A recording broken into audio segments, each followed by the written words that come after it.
बिस्मिल्लाहिर्रहमानिर्रहीम। अस्सलामुअलैकुम। रहनुमाए उर्दू में खुश आमदीद।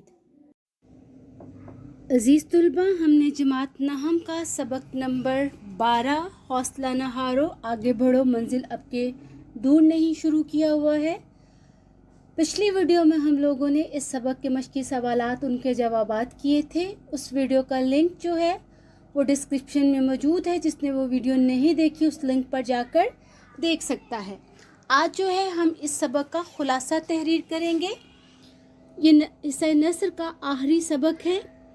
अगर आप ये वाला खुलासा तैयार करेंगे, ये एक मियारी खुलासा है और जिस तरह से हमने प्रेजेंटेशन की है और इस खुलासे को अटेम्प्ट किया है, अगर आप भी इस खुलासे को ऐसे ही तैयार करके पेपर्स में अटेम्प्ट करेंगे तो आपको इंशाल्लाह ताला बोर्ड में 5 में से 5 नंबर ज़रूर मिलेंगे। तो हम शुरू करते हैं अपना खुलासा। सबसे पहले आपने कट मार्कर का यूज़ करते हुए आंसर शीट पर प्रोमिनेंट करके सबक के उन्वान तहरीर करना होता है। तो इस सबक का उन्वान है हौसला न हारो आगे बढ़ो मंजिल आपके दूर नहीं। उसको अंडरलाइन कीजिए। फिर नेक्स्ट हेडिंग आप प्रोमिनेंट करके कट मार्कर का यूज़ करते हुए खुलासे की हेडिंग देंगे और उसे भी अंडरलाइन करेंगे। हमने अपने प्यारे वतन पाकिस्तान को बड़ी कुर्बानियाँ देकर हासिल किया है। इसके बासी एक हैं और इंशाल्लाह हमेशा एक रहेंगे। दुनिया की कोई ताकत इनके हौसलों को पस्त नहीं कर सकती। इसकी खातिर लाखों लोगों ने जानों के नजराने दिए। इस सिलसिले में एक पाकिस्तानी कस्बे की बहादुर माँ का किस्सा काबिल ज़िक्र और काबिल फ़ख्र है। वो एक शहीद की बेटी, शहीद की बीवी और शहीद की माँ है। इसके प्यारों ने इस पाक सरजमीन के लिए अपनी जानों के नजराने पेश किए। इस काबिल एहतराम हस्ती का नाम अहले इलाका में बी जान से मारूफ है। बी जान हमेशा पुरअज़म नज़र आती। वो हमेशा जुर्रत और बहादुरी से हर मसले का हल ढूंढ लेती। पूरे कस्बे में इनको ख़ास इज्जत से देखा जाता। वो अपने इलाके में हर किसी के गम और खुशी में शरीक होती थी। एक दिन वो अपने कमरे में आराम कुर्सी पर बैठी टेलीविज़न देख रही थी कि एक खबर ने इन्हें परेशान कर दिया। यह खबर सानिया पेशावर से मुतल्लिक थी, जिसमें आर्मी पब्लिक स्कूल पर दहशतगर्दों ने तुलबा को निशाना बनाया था। दहशतगर्दों ने 150 के करीब मासूम तालिब इल्म, असातिज़ा, गार्ड को शहीद कर दिया था। ये अफसोसनाक खबर थी जिसे सुनकर न सिर्फ पाकिस्तानी बल्कि दुनिया भर के लोग तड़प उठे। हर आंख अश्कबार थी। ये मंजर देखकर बीजान के तमाम पुराने जख्म ताज़ा हो गए और इसे शहीद हो जाने वाले बच्चों में अपना बच्चा अहमद नज़र आ रहा था। इसे वो दिन याद आ रहा था जब इसके लख्ते जिगर ने शहादत का दर्जा पाया था।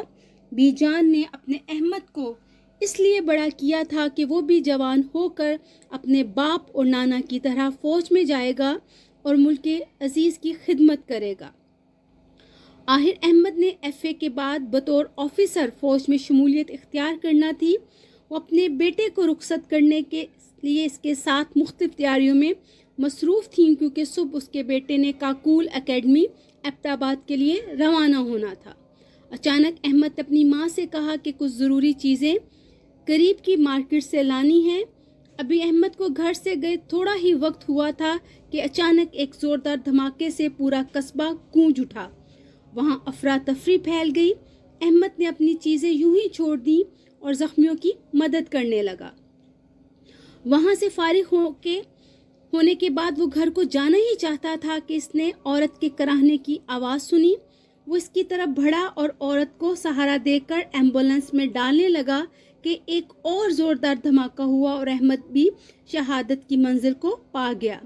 जब बीजान को मालूम हुआ कि इसका बेटा ज़ख्मियों को बचाता हुआ खुद अपनी जान से हाथ धो बैठा है तो उनका सर फ़ख्र से बुलंद हो गया। मगर ममता को चैन नहीं मिल रहा था।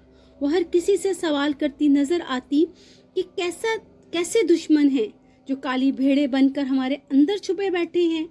हम इनको कैसे पहचानें? इनके इरादे क्या हैं? वो ऐसा क्यों कर रहे हैं? मैं अपने बच्चे का खून ना किसके हाथों पर तलाश करूं? आज जब पेशावर स्कूल में ये साहनिया पेश आया तो बीजान पर यह बात वाज़िया हो गई इन दहशतगर्दों का मकसद क्या है। वो सोच रही थी कि इन दहशतगर्दों से बदला कैसे लिया जाए। ऐसे में इनके कानों में मिली तराने के बोल टकराए। हौसला न हारो, आगे बढ़ो, मंजिल अब के दूर नहीं। सारी रात इसी सोच में गुजर गई। सुबह फजर की नमाज के बाद वो एक फैसले पर पहुंची। बी जान ने सब कस्बे वालों को जमा किया और बोली, अब वक्त आ गया है कि हम इन दहशतगर्दों की पहचान करनी है जिन लोगों ने हमारे अमन व अमान को दांव पर लगा रखा है। अब हम अपने किसी फर्द को इनका निशाना नहीं बनने देंगे। अब हर शख्स को दहशतगर्दी के नासूर को ख़त्म करने में अपना अपना किरदार अदा करना होगा। दहशतगर्दों ने हमारे स्कूल पर हमला करके साबित कर दिया है कि वो दरिंदे तालीम से दूर करना चाहते हैं। हमें इनसे बदला लेने के लिए सिर्फ ये करना है कि अपनी कौम को जहालत के अंधेरों से निकालें, इल्म की रोशनी मुल्क के कोने कोने में फैला दें, इल्म के रास्ते में आने वाली हर रुकावट को दूर कर डालें। इस काम के लिए मैं अपने घर में आगाही सेंटर बनाती हूँ जो दूसरे तमाम लोगों को नागहानी हालात में मुकाबला करने के लिए ज़रूरी हदायत देगा। इसके अलावा इनफरादी तौर पर हम दर्ज झैल इक़दामात उठा सकते हैं। अपने इलाके में स्कूल की तामीर व मुरम्मत का काम खुद करें और चार दीवारी बनाने की कोशिश करें। स्कूल के इर्द गिर्द मशकूक अफराद और मशकूक सामान पर नज़र रखें। अजनबी शख्स अगर मोहल्ले में आए तो फ़ौरन छानबीन करें। एमरजेंसी नंबर मोहल्ले में मुख्तलिफ मुकामात पर नुमाया जगह पर लगाएं। किरायादार और घरेलू मुलाजिम को रखने से पहले इनके शनाख्ती कार्ड की जांच पड़ताल और अंदराज करवाएं। हर मोहल्ले और कस्बे में आगाही सेंटर ज़रूर होने चाहिए। ये था इस सबक का खुलासा। जिन अल्फाज को हमने बोल्ड किया है, आपने भी मार्कर का यूज़ करते हुए खुलासे में इन अल्फाज को प्रोमिनेंट करके लिखना है ताकि आपके खुलासे की प्रेजेंटेशन हो सके। वीडियो को बार बार गौर से सुनिए, खुलासे को तैयार कीजिए, फिर इसकी प्रैक्टिस कीजिए। इस तरह आपका खुलासा तैयार हो जाएगा और आपके नोट्स भी बनते चले जाएंगे। जिन्होंने हमारा चैनल अभी तक सब्सक्राइब नहीं किया वो चैनल को सब्सक्राइब कर लें, बेल आइकन को प्रेस कर लीजिए ताकि आपको आने वाले तमाम लेक्चर्स के नोटिफिकेशन मिल सके और आपका कोई भी लेसन स्किप नहीं हो। रहनुमाई उर्दू के साथ जुड़े रहिए, कामयाबियाँ समेटिए। अल्लाह हाफ़िज़।